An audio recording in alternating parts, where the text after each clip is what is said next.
唔係話好似普通學生咁樣成日都講吃喝玩樂咯。佢哋口中所讚頌嘅就係呢一班喺歐美多間名校留學嘅香港學生。今年佢哋就係趁暑假就係返香港做老師，幫助一班家境唔係咁富裕嘅小朋友補習英文，以及分享佢哋喺外國嘅生活體驗。做補習老師好似好簡單，實質佢哋每日都花小心機設計課程。每朝7點鐘，佢哋都要喺茶餐廳合一邊食早餐，一邊商量一日工作。呢班留學生係參加咗一個叫 Access Hong Kong 嘅團體，喺3年前由牛津大學同劍橋大學嘅香港留學生成立，每年趁暑假都會招募一批留學生做導師。Jason 係呢個團體嘅主席，佢13歲已經去咗英國留學，而且成績優異，喺當地會考更加全部攞 A。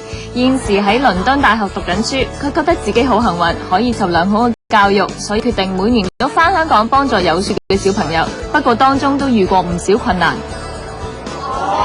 因為可能我哋喺外國讀書咁樣，就唔知或者喺香港讀書嘅小朋友係或者而家中意啲乜嘢啊，諗緊啲乜嘢啊，同埋有時我哋會當咗佢哋係即係忘記咗佢哋其實係一班小朋友嚟咯，就當咗佢哋或者係中學生或者我哋自己啲朋友，就其實佢哋個個都好需要好多耐性，同埋我哋要好小心咁去花好多時間去明白佢哋中意啲乜咯。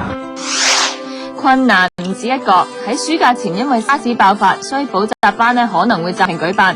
但係 Jason 依然冇放棄，不斷游說校長俾佢哋繼續開班。咁我亦都同阿 Jason 講嘅話，都係搞唔成㗎啦。但係點知咧，佢喺英國嗰度咧打幾次長電話俾我，就話咧梁校長唔好啦，繼續搞啦。因為係雖然場地有問題，我哋再諗辦法克服啦。咁我就俾佢嗰種咁嘅誠懇態度咧，就感動到，所以繼續咧就係搞落去。喺 Jason 嘅努力下，今年嘅補習班可以順利進行，但係應付每日籌備工作，事無大小都要管理，真係幾辛苦。Jason 辛唔辛苦啊？好辛苦。係咯，我而家巡緊班房，咁睇下 make sure 啲學生係開心冇人曳啊，即係而家咁。雖然係辛苦，但係喺工作嘅過程中得到嘅體會，喺書本上係學唔到嘅。第一年參加呢個計劃嘅 Jocelyn 就感慨良多，要耐性咯，要好有耐性咁對住啲小朋友，因為有時真係會發蚊症。咁同埋知道自己係好幸福㗎，就俾好多人。因為我試過去教個小朋友，佢發燒發到好高，發到104度。咁因為跟住爹哋媽咪唔得閒嚟接佢，要佢自己搭車翻去。